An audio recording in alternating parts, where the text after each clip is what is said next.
ባለፈው ሳምንት መጨረሻ አፋር ክልል የሚገኘው የኤርታሌ እሳተ ገሞራ ድጋሚ ከፈነዳ በኋላ የፍንዳታው ጭስ ቀይ ባህርን ተሻግሮ ቻይና ደርሷል። በፍንዳታው ወቅት ጭስና ሰልፈር ዳይኦክሳይድ እስከ 14 ኪሎ ሜትር ከፍታ ድረስ የወጣ ሲሆን ጭሱ ቀይ ባህርን ተሻግሮ ሰሜን ምዕራብ ህንድ ከደረሰ በኋላ ዛሬ የህንድን አየር ክልል በመልቀቅ ወደ ቻይና እያመራ ነው ተብሏል።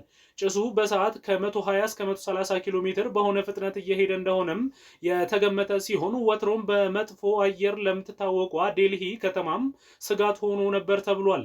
የሜትሮሎጂ ባለሙያዎች ግን ጭሱ ከ25000 እስከ 45000 ጫማ ከፍታ ውስጥ እየተጓዘ በመሆኑ መሬት ላይ የአየር ብክለት ተጽዕኖም እምብዛም አይደለም ሲሉ ገልጸዋል።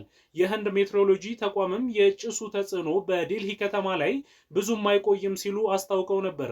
በዚህም የኤርታሌ ፍንዳታ ጭስ የተነሳም በርካታ በረራዎች ተሰርዘው የቆዩ ሲሆን ጭሱ የሳተላይት ተግባራትንም የበረራ ስራዎችንም በጊዜያዊነት ተስተጓጉለው ነበር ተብሏል።